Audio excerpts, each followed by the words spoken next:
All right, welcome back, fight fans. Jaron boots Ennis, takes out David Avanesyan in 5. Like a lot of you, I had Ennis by knockout.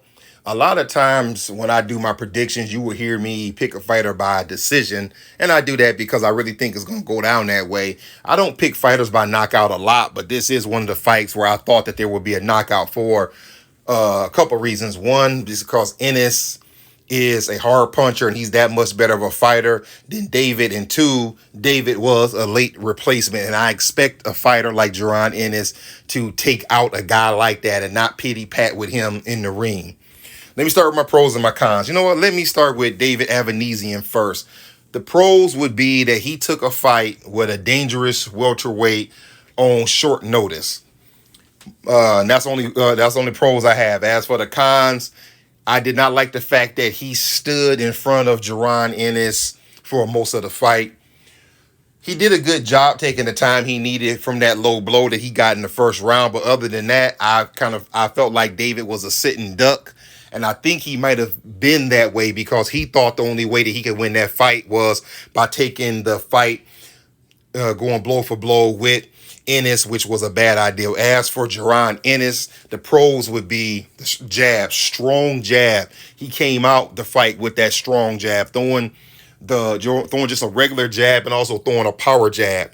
The fact that he was switching from orthodox to southpaw, the body work with the left hand and the right hand, the throwing 2 and 3 shots at a time. There was times where he would throw a hook and an uppercut, not just throwing one punch at a time. And to be honest, I can't tell you exactly where all the punches were coming from because he did switch stances quite a few times in this fight. Let's talk about this 5 rounds a little bit. As I mentioned, Ennis got out to a strong start. You can tell from the opening bell that he wanted to knock Avanesyan out and that he was going to knock him out. I mean, you can just tell by the hard jabs that he was throwing. Besides from that low blow that he hit him with, which I don't think he did on purpose, I thought that he fought a pretty flawless fight. It was pretty much all Ennis. Let's just be honest.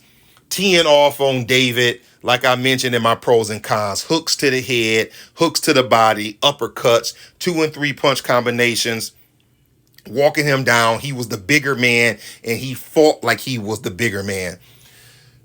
We get to the end of, we get to the 5th round. And David, much to my surprise, he did make it to the end of the round, which was very tough of him because he had to be hurting from those body shots. But his corner knew that it was inevitable that he was going to get stopped, and they just called a halt to the bout and did not let him come out in the 6th round. So let's talk about what happens from here. For Jaron Ennis, Eddie Hearn said that he wants to see him unify. He mentioned all of the names. He mentioned Mario Barrios. He mentioned Terrence Crawford. And even before this fight, Jaron Ennis mentioned that he wants to fight Terrence Crawford because Crawford is the main guy in the division. The truth is this.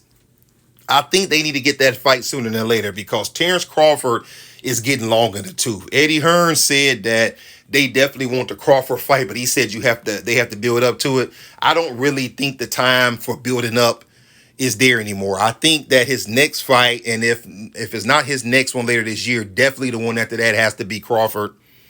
Because if he waits any longer and Crawford is still at welterweight, then he beats Crawford. You know what everybody's going to say? He waited for Terrence Crawford to get old before he fought him. So I wouldn't mind seeing that fight in November if and when Terrence wins his fight next month. I think that would be a huge fight in the welterweight division. But if he can't get Crawford, let's get Mario Barrios and then let's get Crawford. I'll tell you what this kind of reminds me of. The younger fighter against the older vet. Do you all remember when Bernard Hopkins called out Jermaine Taylor? And I'm talking about for the first fight. Everybody felt that Jermaine Taylor wasn't quite ready for Bernard Hopkins, just like I've heard people say that Jaron Ennis may not be ready for Bud Crawford right now. But you remember what happened, right? Even though Jermaine Taylor might not have been quite ready for Bernard Hopkins. If I remember right, the fight before the Hopkins fight, Larry Merchant asked Jermaine Taylor what did he think about fighting Bernard Hopkins, and basically Jermaine Taylor said, well, I was thinking I would need 2 or 3 more fights, but if that's what's got to happen, that's what's got to happen. And they fought, and we all know what happened. I think that's kind of where we are now. Some may think that Ennis isn't exactly ready for Crawford yet, but I don't think that he can really wait much longer, because if he does, either one, Crawford is going to retire, two, Ennis is not going to be able to make welterweight, the 147 pounds. You saw how big he looked tonight, and he's going to be forced to move up to junior middleweight. Or three, he is going to get that Crawford fight. Crawford is going to be past his best days, or he's going to be just a little bit slow. Ennis is going to win the fight and not get credit for it. So I think that within his next 2 fights, late 2024, early 2025, he needs to fight Crawford. All right, fight fans. What did you think about the fight? Were you entertained? Who did you pick to win?